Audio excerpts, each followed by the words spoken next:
दोस्तों सबसे पहले आप इस वीडियो को लाइक कर दीजिए क्योंकि बाद में आप लाइक करना भूल जाते हैं तो प्लीज वीडियो को टक से लाइक कर दें। दोस्तों फागुन का महीना पवन करे शोर आएंगे वे आएंगे महादेव मोरे बलमा नाचे जोर। दोस्तों जय माता दी बम बम भोलेनाथ की। फागुन का महीना लगते ही दिल धड़कने से लगता है। साल भर के इंतजार के बाद वह खास रातें आती है जब सारा विश्व तन्मय होकर इस ध्यान की रात्रि में लीन हो जाता है। अब प्रभु के साथ एक रस होकर धरती और अंबर का प्रीत भूलकर प्रभु के चित्त में लीन हो जाता है। महाशिवरात्रि की रात है और पौराणिक कथाओं के अनुसार इस रात्रि में ही शिव पार्वती का विवाह हुआ था और इस दिन भगवान भोलेनाथ के साथ माता पार्वती की पूजा करने से सुखी वैवाहिक जीवन का आशीर्वाद मिलता है। साथ ही साथ घर द्वार हमेशा धन्य धान्य से भरा रहता है और इस दिन श्रद्धालु इसी विश्वास के साथ व्रत रखते हैं और रात भर शिव भोलेनाथ की भक्ति में लीन रहकर भजन कीर्तन करते हैं, ध्यान करते हैं। इस साल महाशिवरात्रि का यह पावन पर्व 8 मार्च को मनाया जा रहा है। चतुर्दशी आपकी 8 मार्च को रात को 9:57 से शुरू होगा और 9 मार्च को शाम को 6:17 तक रहने वाला है। इसके लिए 8 मार्च को ही महाशिवरात्रि मनाया जाएगा क्योंकि रात का महान रखते हैं और महाशिवरात्रि पूजा का मुहूर्त जो है निश्चित काल का मुहूर्त माना जाता है विशेष रूप से। तो वह रात्रि को 12:07 से 12:56 तक है। इस दिन बहुत सारे शुभ सहयोग भी हो रही हैं और खासकर त्रिकोण सहयोग बन रहा है। 4 महाशुभ योग बन रही हैं जो कि 300 सालों के बाद बन रही हैं। इस कारण इसका महत्व और भी ज्यादा बढ़ गया है। महाशिवरात्रि पर महासर्वार्थ सिद्धि योग आ रहा है सुबह 6:38 से 10:41 तक और इस दिन जो भी आप सूर्य कार्य करते हैं उसमें सफलता अवश्य मिलती है। इसका दोगुना फल प्राप्त होता है। शिव योग है, बहुत रेयर होता है कि शिव योग में महाशिवरात्रि आती है तो यह अपने आप में चमत्कारी मानी जा रही है। 9 मार्च को सूर्य उदय से लेकर रात्रि को 12:46 तक आपकी शिवरात्रि मानी जा रही है, शिव योग माना जा रहा है। और शिव योग में आप जितने ज्यादा ध्यान करते हैं, मंत्रों की इच्छा पकड़ते हैं, इससे आपको भोलेनाथ की कृपा प्राप्त होती है। घर में शुभ कार्य होने की योग बनते हैं। सिद्धि योग भी है। 9 मार्च को रात्रि 12:46 से लेकर 8:32 तक की और इस दिन भगवान गणेश ने जुड़ा हुआ माना जाता है। ऐसा कहा जाता है कि सभी कार्यों में सफलता मिलती है और घर में बरकत को बढ़ाता है। सुबह 10:41 श्रवण नक्षत्र भी आ रहा है और श्रवण नक्षत्र के स्वामी कौन होते हैं? शनिदेव होते हैं। तो श्रवण नक्षत्र में आप जो भी कार्य करते हैं तो आपके जीवन में अगर बाधाएं आ रही हैं कार्यों में तो वह दूर हो जाती हैं। पहला प्रहर 4 पहर की पूजा का महत्व बताया जाता है। तो रात्रि की जो प्रथम पहर की पूजा होगी वह शाम को 6:25 से 9:28 तक होगा। द्वितीय पहर की जो पूजा होगी 9:28 से 12:31 तक और तृतीय पहर की पूजा होगी 12:31 से 3:34 तक और चतुर्थ पहर की पूजा होगी 3:34 से सुबह 6:37 तक। निश्चित टाइम और निश्चित काल की पूजा में बता चुका हूं 12:07 से 12:56 तक यानी 49 मिनट से सर्वश्रेष्ठ इसी समय रहता है पूजा करना। इसके अलावा आप भी अभिजीत मुहूर्त को अमृत काल हो इसमें आप पूजा कर सकते हैं। ब्रह्म मुहूर्त में पूजा कर सकते हैं, ये भी शुभ माना जाता है। और 9 मार्च को शिवरात्रि का पारण करना है, इसमें 6:37 से 3:29 तक दोपहर को। दोस्तों महाशिवरात्रि पर इस प्रकार के योग सहयोग जो हो रहे हैं, ग्रहों की स्थिति 300 साल पहले हुई थी, 1 या 2 बार ही सालों में बनती है। इस दुर्लभ सहयोग में भगवान की शिव की आप जो भी पूजा करते हैं, ध्यान करते हैं, मंत्रों की जाप करते हैं, वो शीघ्र फल प्राप्त करने वाली होती है। श्रवण नक्षत्र के उपरांत धनिष्ठा नक्षत्र भी आ जा रहा है। सो योग है, कर्करण है, मकर कुंभ राशि के चंद्रमा की साक्षी रहने वाले हैं। कुंभ राशि में सूर्य शनि बुध का युति भी रहने वाला है और ये 3 शताब्दी में 1 या 2 बार ही बनते हैं। और जब नक्षत्र योग ग्रहों की स्थिति एक केंद्र में त्रिकोण बनाती है तो दोस्तों, अद्भुत सहयोग है और हम सब साक्षी है इस अद्भुत इस महाशिवरात्रि की। तो बहुत से शुभ सहयोग में शुभ मुहूर्त में महाशिवरात्रि आ रही है। सभी को सच्चे दिल से भोलेनाथ की, भगवान शिव की, महादेव की आराधना करनी है। इससे भक्तों की मनोकांक्षित फलों की प्राप्ति जरूर होगी। इस दिन सुबह सुबह जल्दी उठना है, हथेलियों को दर्शन कर धरती माँ को प्रणाम कर दर की साफ सफाई करनी है और संकल्प ले लीजिए। आप चाहे तो आप घर में या किसी भी मंदिर में जाकर शिवलिंग की पूजा कर सकते हैं। घर के कौन से शिवलिंग की पूजा करनी चाहिए, इसको लेकर बहुत सारा कंफ्यूजन रहता है। तो बता दूं आपको, जो आम गृहस्थ है वह नर्मदेश्वर रखे तो ठीक है, जो नियमित पूजा पाठ नहीं कर पाती। घर में अगर ले से शांति चाहिए, धन की अभिलाषा हो, बहुत सारा पैसा चाहिए, शांति पीसफुल लाइफ चाहिए, कला कलेश दूर हो जाए, ऐसा चाहिए, सुंदरता चाहिए, तो स्फटिक का शिवलिंग श्रेष्ठ माना जाता है। लेकिन अगर इन सब के साथ साथ आपको पावर चाहिए, शक्ति चाहिए, चमक चाहिए, जीवन में नकारात्मक ऊर्जाएं हैं आपके घर के आसपास, उसे बचाव चाहिए, तो परा का शिवलिंग रखना चाहिए। पारद, जिसे शिव जी का वीर्य माना गया है, वीर्य जिसे सभी चीजों की उत्पत्ति हुई है, चाहे वो आप चाहे मैं, इससे पवित्र कुछ हो ही नहीं सकता। इसमें शिव तत्व होते हैं, इसीलिए साक्षात शिव जी का प्रतीक माना गया है। और अगर आप इस पारस शिवलिंग को अपने घर में रहकर इसकी पूजा करते हैं, आपका घर ज़्यादा नवग्रहों के अनिष्ट प्रभावों से दूर रहता है।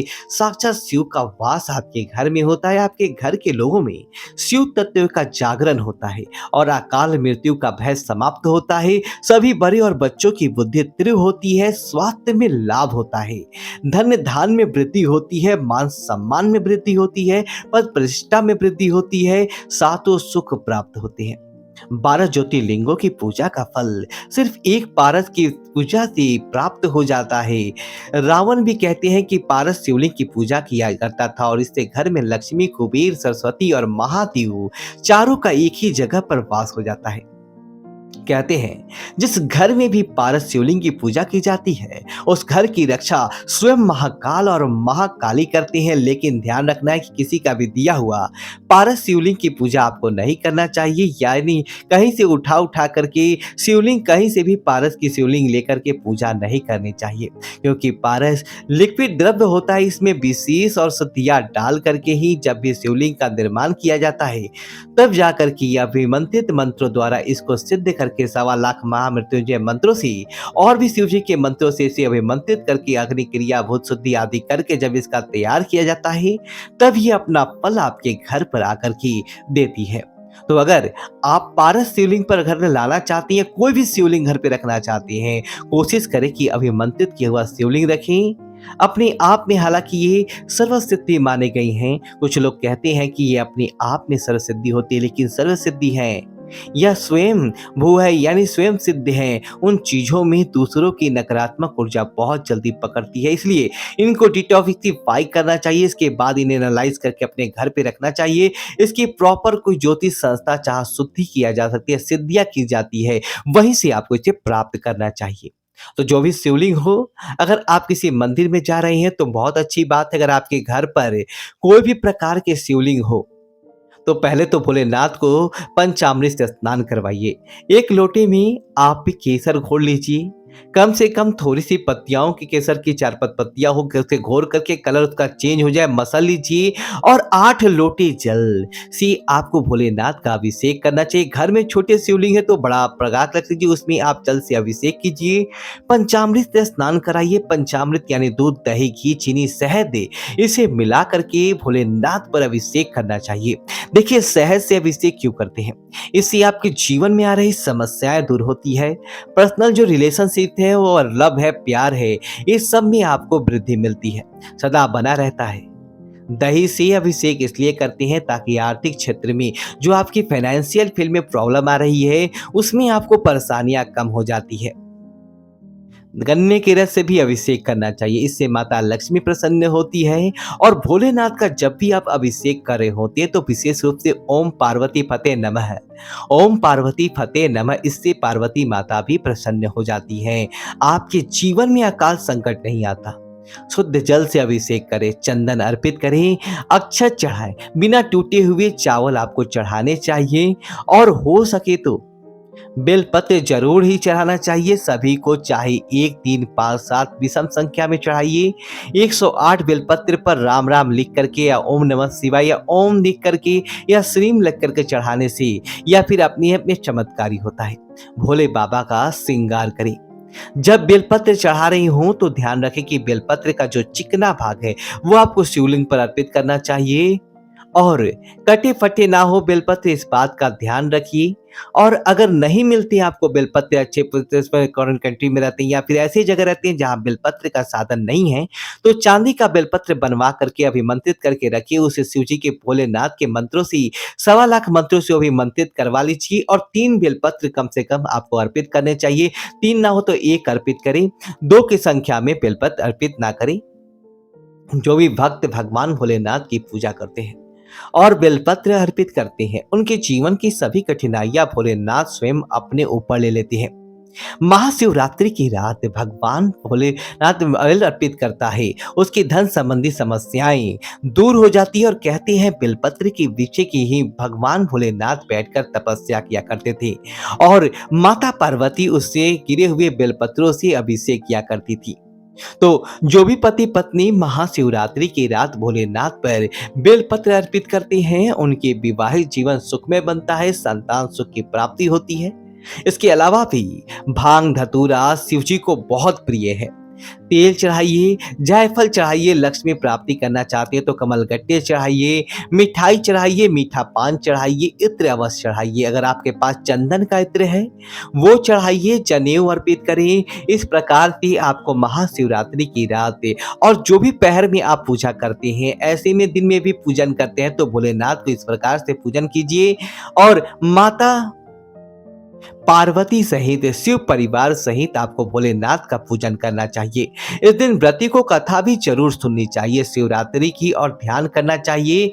मंत्रों का जप करें, विशेष रूप से रुद्राक्ष, कहने की जरूरत भी नहीं है। रुद्राक्ष की माला से भोलेनाथ के मंत्रों का जप करना चाहिए। जो भी रुद्राक्ष हो, सुंदर रुद्राक्ष हो, ध्यान रखना चाहिए कि भद्राक्ष से जप ना करें। जो भारतीय रुद्राक्ष होता है इसे भद्राक्ष कहा गया है। इसको आपको कभी भी इसके द्वारा जप नहीं करना चाहिए। नेपाल से आप शुद्ध रुद्राक्ष, इस रुद्राक्ष की माला को हमेशा अपने अभिमंत्रित करके 1.25 लाख मंत्रों से जप करके आपको अपने पास रखना चाहिए। इसके द्वारा जप करेंगे तो आप देखेंगे कई फलों की आपको प्राप्ति होती है। और नहीं आपके पास रुद्राक्ष की माला अभिमंत्रित थी तो आपको चने की दाल 108 गिन कर रख ले, उससे आपको मंत्रों के जप करने चाहिए। ओम नमः शिवाय का जप कीजिए। ओम तत्पुरुषाय विद्महे महादेवाय धीमहि तन्नो रुद्र प्रचोदयात्। ओम त्र्यंबकम यजामहे सुगंधिम पुष्टिवर्धनम उर्वारुकम बंदनाम मृत्यु मोक्षी माते में वदाम। कोई भी मंत्र ले लीजिए, इससे आपकी जप कीजिए। मंदाकिनी शल्य चंदन चताय नंदीश्वरी प्रतनाय महेश्वराय, मंदार पुष्प में बहु पुष्प सुपजिताय तस्महि मकराय नमः शिवाय। 50 से सूक्त है, इसका जाप कीजिए, फल फूल चढ़ाइए। दोस्तों भोलेनाथ गजब तरीके से प्रसन्न हो जाते हैं और थोड़ा सा दान की आवश्यक करें। गरीबों को, जरूरतमंदों को, कम्बल हो, भोजन हो, मिठाई हो, कम से कम ये दे दीजिए, ये दी और भजन कीर्तन करते हुए रात्रि का दिव्य आरती कीजिए। दोस्तों भोलेनाथ भोले भंडारी हैं और देवताओं में सबसे दयालु हैं, लेकिन वो भगवान शिव अगर गलती किसी से हो जाए तो उनसे बड़ा क्रोधी भी कोई भी नहीं होता है। इतने भोले हैं कि जो भी भक्त उनको सच्चे मन से पुकारता है उसकी मनोकामनाएं जरूर पूर्ण करते हैं। वे तो ऐसे भगवान कभी किसी को सजा नहीं देते। फिर भी ध्यान रखना चाहिए, मांस मदिरा आदि का सेवन करके इसे पूजा पाठ ना करें। किसी के लिए मन में गलत भावना, किसी मंदिर जा रहे हैं तो लड़कियों के प्रति गलत दृष्टि, स्त्रियों के प्रति गलत भाव या मन में किसी प्रति या भाव रख करके गंदी भावना से पूजा ना करें। इस दिन पशु पक्षियों, पेड़ पौधों को हानि ना पहुंचाए, किसी भी जीव को नाराज ना करें, बड़े बुजुर्गों का सम्मान करें। घर में कलह कलेश करने से बचे, बच्चों को मारे पीटे नहीं, अपने पति पत्नी आपस में किसी प्रकार की कहा सुनी ना करें। और ध्यान रखें कि जो भी दूध अर्पित करेंगे तो पैकेट का दूध डायरेक्ट लेकर मंदिर में अर्पित नहीं करना है। किसी चांदी के लोटे में, किसी स्टील के गिलास में ले लीजिए, वो ठीक है, लेकिन आप ऐसे जाकर डायरेक्ट प्लास्टिक की बोतलों से जल या प्लास्टिक के इस्तेमाल उनके पूजा में ना करें। और तांबे के लोटे में दूध लेकर के नहीं चढ़ाना चाहिए। तो दूध अगर लेकर जा रहे हैं तो पीतल, स्टील इसमें आप डाल सकते हैं। किसी बर्तन से ही आपको भोले बाबा को जल चढ़ाना चाहिए। इस दिन आपको ये नहीं कि उपवास किया है तो सुबह ही देर से उठेंगे, दिन काटना है तो दोपहर को भी 4 घंटा सो गए, इसके बाद रात्रि में भी सोने लगे, तो पूरे टाइम सो कर के व्यतीत करेंगे तो इससे भोलेनाथ नाराज होते हैं। ध्यान का दिन है तो ज़्यादा से ज़्यादा ज्योतिर्लिंग के सामने बैठकर ध्यान करें। और देखिए दोस्तों, कैसे आपके जीवन की संपूर्ण कठिनाइयाँ कम हो जाती है। अगले वीडियो में आपको बहुत सारे उपाय बताने वाला हूँ। वीडियो को लाइक करें, कमेंट बॉक्स में ओम नमः शिवाय लिखें और हमारे चैनल को सब्सक्राइब करें। धन्यवाद दोस्तों।